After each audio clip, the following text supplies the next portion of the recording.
Prashant sir, നമുക്കറിയാം operation സിന്ദൂറിന്റെ സമയത്ത് India Pak സംഘർഷം ഉണ്ടാവുന്ന സമയത്തൊക്കെ പാകിസ്ഥാന് ഏറ്റവും കൂടുതൽ രക്ഷകരായത് ചൈനയാണ്.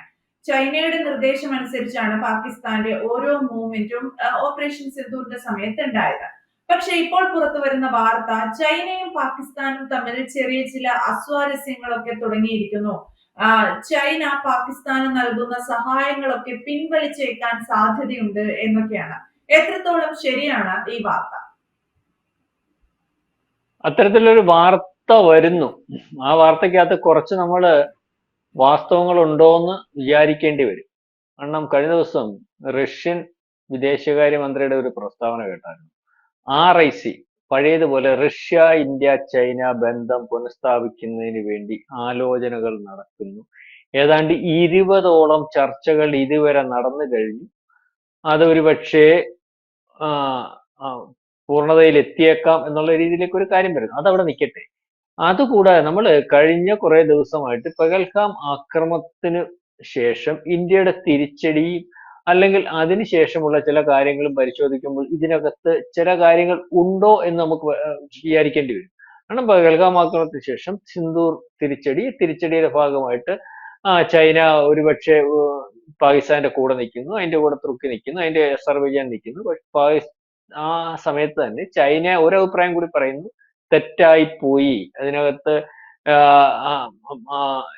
പാകിസ്ഥാൻ ചെയ്തതാണെങ്കിലും ശരിയല്ല എന്ന് പറയുന്നതിന്റെ കൂടെ പാകിസ്ഥാന്റെ ഭാഗമായിട്ട് നിന്നു പോകുന്ന ഒരവസ്ഥ, അല്ലെങ്കിൽ പാകിസ്ഥാന്റെ പരമാധികാരത്തിൽ കടന്നു കയറിയാൽ ഞങ്ങൾക്ക് ഇടപെടേണ്ടി വരും എന്നൊക്കെയുള്ള പ്രസ്താവന. പക്ഷെ ആ പ്രസ്താവനകൾക്കൊന്നും പഴയ ഒരു ബലമില്ല. പിന്നെ അവരുപയോഗിച്ച യുദ്ധക്കോപ്പുകൾ എല്ലാം അല്ലെങ്കിൽ 80% വരുന്ന അവരുടെ ബന്ധം വെച്ചിട്ട് യുദ്ധക്കോപ്പുകൾ ഇവരുടേതായിരുന്നു. അപ്പം യുദ്ധത്തിനകത്ത് വന്ന പാളിച്ചയ്ക്കകത്ത് ആ ഒരു അവസ്ഥയിൽ ചൈനയ്ക്ക് ബുദ്ധിമുട്ടും കാണും.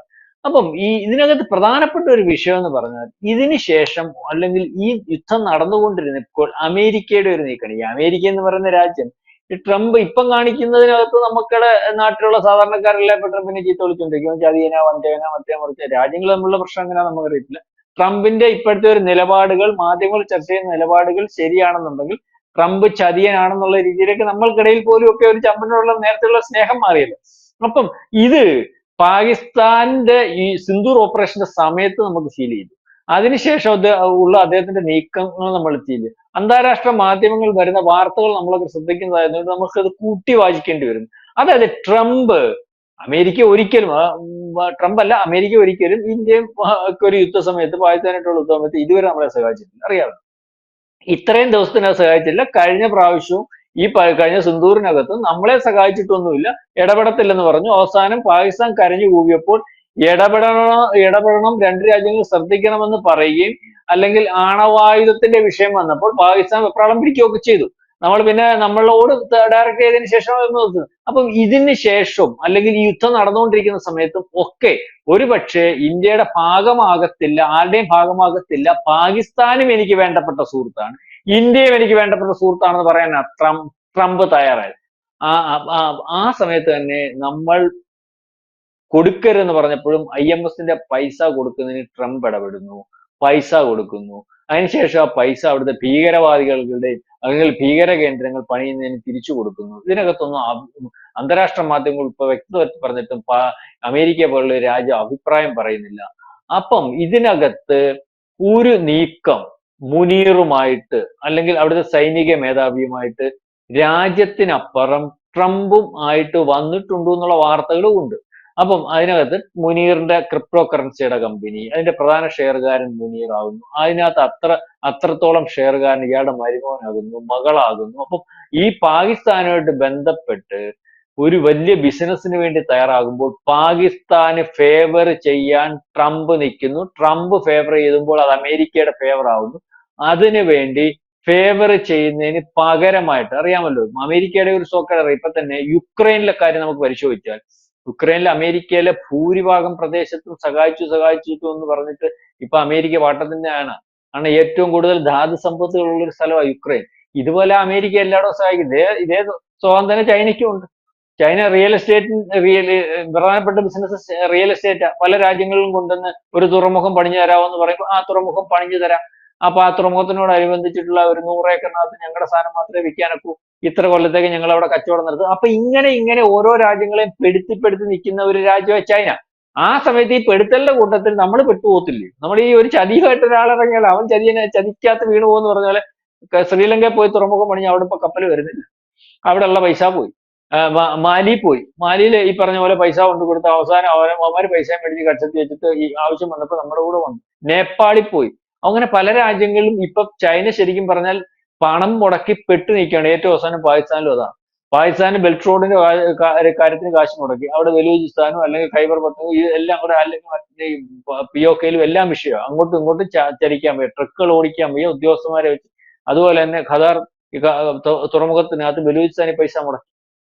എയർപോർട്ട്, അതിനകത്ത് ഖനികളുടെ ഇൻവെസ്റ്റ്മെന്റ്, കോടാനുകോടി ഇൻവെസ്റ്റ്മെന്റ് ചെയ്തിരിക്കുന്ന സമയത്താണ് ഈ പറയുന്നത് പോലെ പാകിസ്ഥാന് ഫേവർ ചെയ്യാൻ ട്രംപ് നിൽക്കുമ്പോൾ ട്രംപിന്റെ കമ്പനി, മുനീറിന്റെ കമ്പനി, ട്രംപിന്റെ മരുമകന്റെ കമ്പനി, മോളുടെ കമ്പനി, മുനീറിന്റെ കമ്പനിയും കൂടെ ബിസിനസ് ചെയ്യാൻ ശ്രമിക്കുമ്പോൾ പാകിസ്ഥാനകത്ത് ഒരു ഗുണം ഈ അമേരിക്കയ്ക്ക് ഉണ്ടാക്കി കൊടുക്കാൻ, അല്ലെങ്കിൽ അമേരിക്ക നേരത്തെ കണ്ണ് വെച്ചിരുന്ന ബലൂചിസ്ഥാനിലെ ധാതു സമ്പത്ത് ഖനനം ചെയ്യാൻ പാകിസ്ഥാന് ഇടപാടുണ്ടാക്കി കൊടുക്കുന്ന ഒരു ഇടപാടുമായിട്ട് മുനീർ നിൽക്കുന്നു എന്ന് വളരെ കൃത്യമായിട്ട് ചൈനയ്ക്ക് മനസ്സിലായിട്ടുണ്ട്.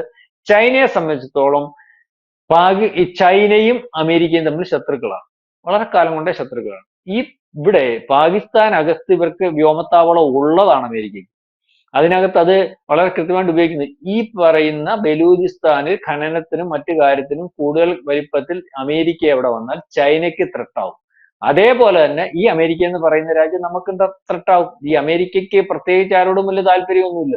ഇപ്പം താല്പര്യം എന്ന് പറഞ്ഞാൽ നമ്മളോട് ഒരു നിലയ്ക്ക് പോകാൻ പറ്റത്തില്ല, അല്ലെങ്കിൽ അവന് നമ്മളെ രാജ്യം കൊണ്ട് കഴിഞ്ഞ ദിവസം പറഞ്ഞതുപോലെ ബില്യൺ കണക്കിന് ഡോളർ ലാഭം ഉള്ളത് കൊണ്ടാണ് നമ്മളുമായിട്ട് സഹായിച്ചൊക്കെ നിൽക്കുക. എന്നാലും നമുക്ക് ഇട്ടൊരു തട്ടും.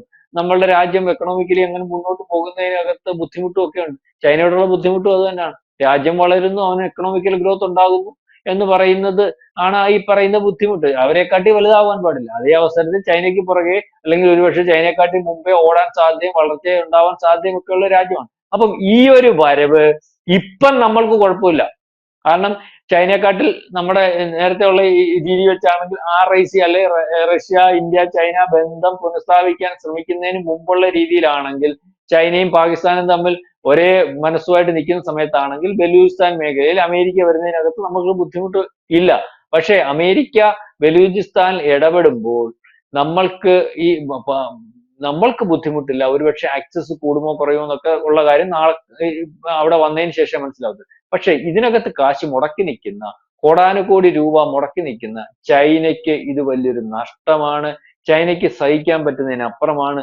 ജിയോ പൊളിറ്റിക്സ് വരുമ്പോൾ ചൈനയും അമേരിക്കയും തമ്മിലുള്ള മത്സരത്തിന്, അല്ലെ ചൈനയെ ഏറ്റവും അടുത്ത് നിന്ന് ആക്രമിക്കാൻ പറ്റുന്ന ഒരു രാജ്യമായിട്ട് അല്ലെങ്കിൽ വേണ്ടി വന്നാൽ നാളെ കാലത്ത് അമേരിക്ക അവിടെ കൂടുതൽ ആഴത്തിൽ ഇറങ്ങിയാൽ, അവരുടെ സാമീപ്യം കൂടിയാൽ ചൈനയ്ക്ക് ത്രെട്ടാണ്. ആ കാരണം കൊണ്ട് തന്നെ ചൈന ഈ വിഷയത്തിൽ, അതുകൊണ്ടാണ് ഇപ്പൊ നമ്മൾ മുമ്പേ ചർച്ച ചെയ്തല്ലോ, തെഹരിക്ക് താലിബാൻ POK-യിൽ വന്നു. അവിടെ ചൈന എന്താ ഇടപെടാത്ത? അവിടെ ബെൽറ്റ് റോഡ് പദ്ധതി ഉണ്ടോ ഇവിടെ? അല്ലെങ്കിൽ ചൈനയ്ക്ക് അഫ്ഗാനിസ്ഥാനകത്ത് അഫ്ഗാൻ വിഷയം ഉണ്ടാക്കുന്നുണ്ടല്ലോ, ചൈന എന്താ അവിടെ ഇടപെടാത്ത? ചൈന എല്ലാം വരട്ടെ. അതുപോലെ നേരത്തെ ഉള്ളതുപോലെ ബംഗ്ലാദേശിനകത്തെ വിഷയത്തിനകത്ത് ഈ ബംഗ്ലാദേശ് വലിയ വലിപ്പത്തിൽ പറഞ്ഞുകൊണ്ട് അവിടെ വിമാനത്താവളം പണിഞ്ഞാട്ടെ, ഇവിടെ വന്ന് നിന്നാട്ടെ, നിങ്ങൾക്ക് ഇതെല്ലാം തന്നാട്ടെ. പക്ഷെ ചൈന അതിനകത്തൊന്നും വ്യക്തമായിട്ടുള്ള ഒരു രീതിയിലേക്ക് കാര്യങ്ങൾ അഭിപ്രായം പറയുന്നു, ഇടപെടുന്നുമില്ലല്ലോ. അപ്പൊ ചൈന വളരെ കരുതലോട് കൂടിയാണ് നിൽക്കുന്നത്. ചൈനയ്ക്ക് നമ്മൾ ഈ പറഞ്ഞതുപോലെ ഈ വിദേശകാര്യമന്ത്രി, റഷ്യൻ വിദേശകാര്യമന്ത്രി പറഞ്ഞ പോലെ ചർച്ച നടന്നിട്ടുണ്ടോ എന്ന് നമുക്ക് സംശയിക്കാം. കാരണം ചൈന എന്താണ് ഒന്നിനകത്ത് നേരത്തെ ഉള്ളതുപോലെ വ്യക്തത വരുത്തി പറയാത്തത്? ബംഗ്ലാദേശിന്റെ വിഷയം ത്തിനകത്ത് നേരത്തെ ചൈന ഏതാഴത്തിലാണ് ഇടപെട്ടുകൊണ്ടിരുന്നത്, ഇന്ത്യക്കെതിരെ ഇടപെട്ടുകൊണ്ടിരുന്നത്. ഇപ്പൊ അതിനകത്ത് പഴയതുപോലെ ഇടപെടുന്നില്ലല്ലോ. വരട്ടെ എന്നുള്ള രീതിയിൽ POK-യിലും അല്ലെങ്കിൽ പാകിസ്ഥാന്റെ പല മേഖലയിലും തെഹരീക്കെ താലിബാനും അല്ലെങ്കിൽ ഈ ബലൂചിസ്ഥാനും മറ്റ് ആൾക്കാരും ഒക്കെ, ബലൂചിസ്ഥാനിലാണെങ്കിൽ 50ഓളം പേരാണ് ഇവിടെ മരിച്ചിരിക്കുന്നത്. എന്നിട്ട് പോലും ഇപ്പൊ അവിടെ വേണമെങ്കിൽ പട്ടാളത്തെ ഇറക്കി അവരതിനകത്ത് ഇടപെടുന്നില്ല. അപ്പം ഇതിനകത്ത് ജിയോ പൊളിറ്റിക്സിനകത്ത് വ്യത്യാസം വന്നുകൊണ്ടിരിക്കുന്നു എന്ന് വേണം വിചാരിക്കാൻ. ഒരുപക്ഷെ ഈ ഒരു നീക്കത്തിന് വേണ്ടിയുള്ള ഒരു നടപടിക്രമം റഷ്യ വളരെ കൃത്യമായിട്ട് മുൻകൈയെടുത്ത് നടത്തുന്നുണ്ട്. അങ്ങനത്തെ ഒരു നീക്കം വന്നാൽ നാറ്റോ രാജ്യങ്ങൾക്കും യൂറോപ്യൻ രാജ്യങ്ങൾക്കും അമേരിക്കയ്ക്കും ഉൾപ്പെടെ ഈ 3 രാജ്യം ഒരുപോലെ നിന്നാൽ, നിൽക്കുമോ നിൽക്കത്തില്ലയോ അതിന്റെ അവസ്ഥയൊന്നും നമുക്കറിയത്തില്ല, ഒരുപോലെ നിന്നാൽ വലിയൊരു ചെക്ക് തന്നെയാണ്. കാരണം വ്യാപാര മേഖലയിൽ അല്ലെങ്കിൽ സൈന്യ മേഖലയിൽ മറ്റെല്ലാ മേഖലയിലും അമേരിക്കയ്ക്കും യൂറോപ്യൻ രാജ്യങ്ങൾക്കും നാറ്റോ രാജ്യങ്ങൾക്കും ഒക്കെ വെല്ലുവിളിയാവും. നാളെ കാലത്ത് ഈ സഖ്യത്തിലേക്ക് കൂടുതൽ ആൾക്കാർ വരുന്നതിന് വേണ്ടിയുള്ള സാധ്യത വരും. ഒരുപക്ഷെ ഇറാൻ പഴയതുപോലെ ഇതിനകത്ത് വന്നുകൂടായികയില്ല. പക്ഷെ ഇറാൻ വരുമോ എന്നുള്ള കാര്യം വരുമ്പോൾ നമുക്ക് ഇസ്രായേലുമായിട്ടുള്ള ബന്ധമുണ്ട്. അപ്പൊ എങ്ങനെയും എന്താവും എന്നറിയത്തില്ല. എന്തൊക്കെ സംഭവിക്കുന്നുണ്ട്. ഒരു കാര്യം ഉറപ്പിച്ചു പറയാം, ചൈന പഴയതുപോലെ പാകിസ്ഥാന് ഫേവർ ആയിട്ട് നിൽക്കുന്നില്ല. അതായത് ചൈനയുടെ പ്രശ്നമല്ല, പാകിസ്ഥാൻ ചൈനയെ ഒഴിവാക്കി അമേരിക്കയെ സ്ഥാപിക്കുന്നതിന് വേണ്ടി അവിടെ ശ്രമിക്കുന്നു. അതിനകത്ത് രാജ്യങ്ങളുടെ താല്പര്യത്തിനപ്പുറം ട്രംപിന്റെയും മുനീറിന്റെയും ഒരു താല്പര്യമുണ്ട്. ആ താല്പര്യം ഒരുപക്ഷെ ബലൂചിസ്ഥാനിൽ കൊടുത്ത് ആ താല്പര്യം കൂടുതൽ രാജ്യ താല്പര്യമാക്കി മാറ്റുന്നതിന് വേണ്ടി ശ്രമിക്കുന്നുണ്ട്. ആ ശ്രമം ചൈനയെ സംബന്ധിച്ചിടത്തോളം സഹിക്കാവുന്നതിനപ്പുറമാണ്. അതുകൊണ്ട് ചൈനയെ പാകിസ്ഥാൻ ചതിച്ചു എന്ന് പറയുന്നതിനകത്ത് അത്ര തെറ്റുണ്ട് എന്ന് തോന്നുന്നില്ല. എന്തായാലും ചൈന പാകിസ്ഥാന് നൽകുന്ന സഹായങ്ങൾ, പിന്തുണ ഒക്കെ പിൻവലിച്ചേക്കുമോ എന്നുള്ള രീതിയിലാണ് വാർത്തകൾ പുറത്തു വരുന്നത്. ആ നിലയിലേക്കാണ് ചൈനയും കാര്യങ്ങളെ മുന്നോട്ട് കൊണ്ടുപോകുന്നത് എന്ന് വേണം കരുതാൻ. അമേരിക്കയുടെ ഇടപെടൽ ഇരു രാജ്യങ്ങൾക്കുമിടയിലുമുള്ള ഒരു സൗഹൃദത്തെ പ്രതികൂലമായി ബാധിക്കുന്നു എന്ന തരത്തിലും വാർത്തകൾ പുറത്തു വരുന്നുണ്ട്. വ്യക്തമാണ്. Thank you Prashant sir.